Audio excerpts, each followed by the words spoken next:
my functional area analysis, I will be talking about student support services and retention on college campuses. I think before discussing student support services, it is key to know or have a foundational understanding of retention and what that looks like on our campuses today. Per our reading of Hostler and Bontrager, retention is the goal of keeping students enrolled from one term to the next, while persistence is different in that it is the students maintaining and completing enrollment through graduation. In essence, institutions retain, students persist. In the interview with Keith Carver, I found it really interesting that he said, and some things I've heard some other enrollment managers say through some conversations this semester, is that it's definitely easier to retain students than to recruit new ones. Dr. Carver talked a lot about the importance of high impact practices during the freshman experience, streamlining our policies and procedures, academic advising and the ease of doing that and scheduling an advising appointment. And then financial holds, communicating those to students early so that when registration comes about, students aren't having to scramble. A lot of this centers around the idea of institutions needing to become obstacle-free. And by doing that, we place a premium on the students that we have and are therefore able to create a better experience for those students and retain them. Two different retention models that we read over the last couple of weeks that I really were attracted to were Spatty's undergraduate dropout process model, which talked a lot about the satisfaction of a student, their social integration, their academic and intellectual development, as well as institutional commitment. And I think that institutional commitment piece kind of goes back to what Dr. Carver was saying in regard to creating an obstacle-free experience for our students. And then Tinto talks a lot about the, in his departure model, the academic versus the social pieces of retention. And so academic centers a lot around the students' goals that they have, what they want to major in, what are their career goals and long-term goals, while the social is really trying to integrate them into campus life, helping the students create social networks, developing school pride. This looks very different for different students. A social integration for a white student at a PWI in the Southeast looks very different than for a student of color, a Hispanic student, a non-traditional student on our campus. And so, we really need to think about creating a variety of menu options to help our students be successful.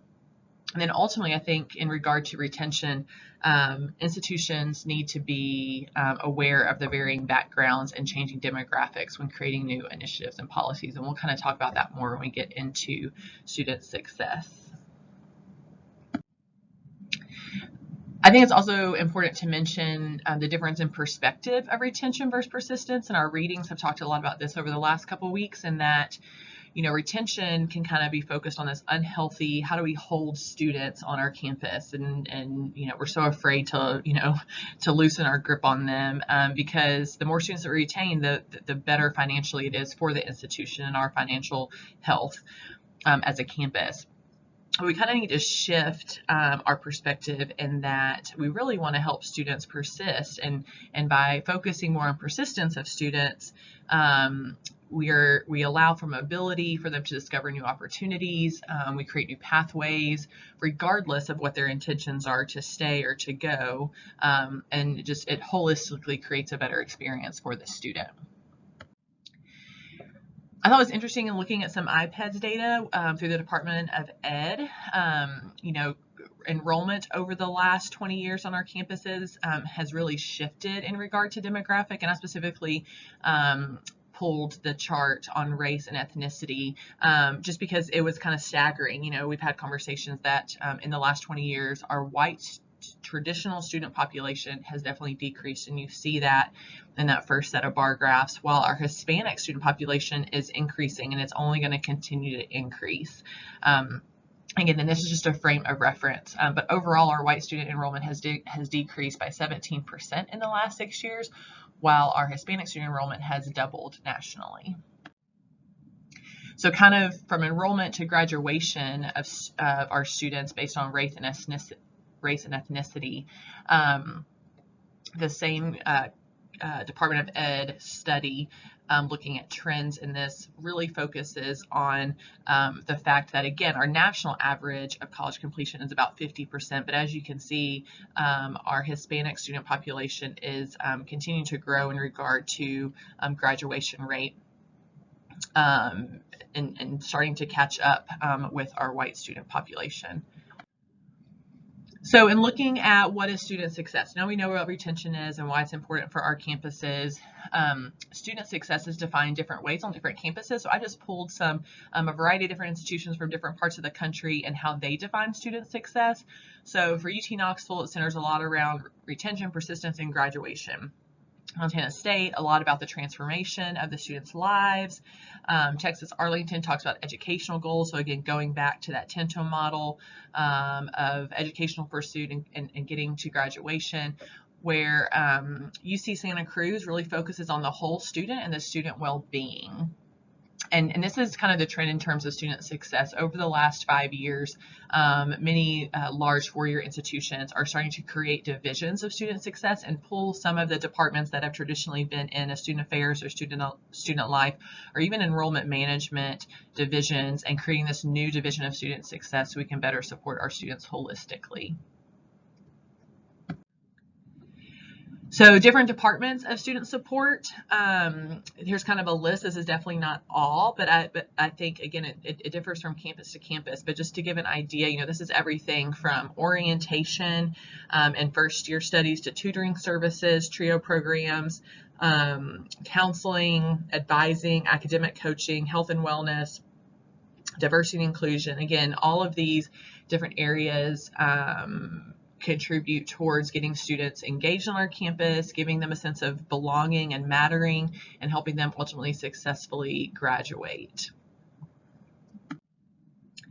So who is missing from the conversation when we talk about student support and retention? A lot of our readings as of late have really focused in on these different populations of students, and in talking with enrollment managers both at regional institutions in the Southeast and large research institutions through this semester, it's kind of been reiterated that these are definitely populations that we need to focus on, considering that our traditional student pipeline of 18 to 24-year-olds is drastically decreasing over the next 10, 15, 20 years. And so institutions need to be proactive in focusing on these new populations, or not really new, but these growing populations of students on our campuses. So non-traditional students, it was kind of surprising to me. One of our readings pointed out that 73% of our students enrolled on campuses today are actually non-traditional. I think we're still in the mindset that the majority of students on our campuses are 18 to 24, but that is not necessarily the case. And that institutions just need to be proactive in creating spaces for these non-traditional students, lounge spaces, nursing rooms if they're parents, storage spaces to help them be successful. They don't have residence halls, but if they're there multiple days a week, help them keep some belongings on campus. The goals look very different for non-traditional students than they do for an 18 to 24-year-old. Their financial situation is different. Their time to graduation needs to be expedited and shorter because they're balancing multiple life roles as a parent or full-time employee somewhere. And so really need to be thinking about what policies and procedures are in place that are either helping the student be successful or creating barriers for them. Our students of color, that population continues to grow, specifically the Hispanic population. However, still today, they're retained at a 10 to 20% less of a rate than white students. Traditionally, institutions have ignored the culture and values held by students of color on campuses, and there's been this expectation that students who come to our campuses need to assimilate to our campus culture. Rather than institutions having the mindset of supporting the students and their varying intersecting identities that goes along the same lines with our veteran students, our single parents. How are we supporting those students and their varying identities, their backgrounds, their lived experiences in order to help them be successful? Tony Jack in his article, and I've read a little bit more about him just because I was so fascinated with some of his work, the idea of the privileged poor. You know, we have many campuses who, especially if you're a land grant institution or you're a regional institution, you're focusing on the students who live in your area. And that's been your pipeline. Well, now having to broaden out, we have these high achieving minority students and students of color who are coming to our campuses, but their needs look very different. How are we helping them be successful on university breaks when dining halls are closed or residence halls are closed? How are we helping provide transportation back home if they live across the state or even out of state? And just looking at different ways to do that. And then, of course, our transfer students, helping them be prepared academically. They have come from a 2-year institution where maybe campus engagement was not a priority for them, and how do we integrate them into our campus culture? So 2 places, just in some research and then recent conferences that I've attended that I feel like are doing student support really well. Those institutions who are successful in retaining and graduating students are those who are overarching, finding ways to decrease racial discrimination, creating fair administrative practices, facilitating access to financial aid, implementing early alert systems. All of these things our readings have talked about in the last few weeks. And then 2 campuses that I feel like are doing this really well. Both happen to be 2-year institutions, but I think a lot of the systems that these institutions are putting in place can definitely be translated to a 4-year institution with a little additional forethought and approach. And so Amarillo College, located in Texas, I actually heard their president, Dr. Lowry Hart, speak at a conference last fall.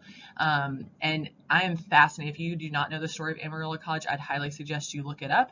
But they are the nation's first no-excuse college. And kind of how Dr. Lowry Hart explains this is that they've created this culture of caring, this expectation across campus that they will do whatever is needed to help the student succeed and complete their 2-year degree. So they've created these intensive interventions, whether that's providing students rent money, groceries, child care subsidies, whatever it means to get the student graduated. With their culture of caring, their culture of customer service, barriers that they have eliminated for single parents, first generation college students, they've increased their 3-year graduation rate from 19% to 48% in less than 7 years. That's phenomenal. They also serve more than 70% of their student population is first gen. And I feel like that number for 4-year campuses, our first gen student population, is going to continue to grow. And that drastically changes how we recruit students and how we help them be successful. Oakton Community College, the Chronicle recently posted an article about Oakton and that they have instituted 15-minute meetings with faculty. So every student has to meet with a faculty member for at least 15 minutes during the semester. The administration has given faculty, some starter questions to ask that student to get to know them outside the classroom. But really, it's all about how do we help the student be successful, and just learning what are the potential personal barriers for those students, because a lot of times as a faculty member you don't know that of the students sitting in your classroom. So how can we build those intentional relationships with students and prevent them from slipping through the cracks? Just in the 1 year that they have done, that Oakton has done these 15-minute meetings, their 1-year retention rate has grown from 51% to 65% overall, and their Black student retention rate has grown from 42% to 60%. So again, huge increases just by instituting 15-minute meetings with professors. When we talk about doing student support well and helping our students persist through graduation, institutions really need to be willing to continually reevaluating their student success models, both internally and externally, in regard to demographics, campus leadership, state and federal policies, the intentionality of increasing collaboration across departments, not just enrollment management being responsible for student support and retention and persistence, but really being a campus-wide initiative, which we've talked a lot about. And then ultimately engaging internal and external stakeholders, looking at the holistic perspective of a student. Again, these are 2 campuses that are doing it well, but a lot of their principles can be carried over to 4-year institutions in order to assist with student support. here are just the references. Looking forward to hearing your other presentations and learning more. Thank you.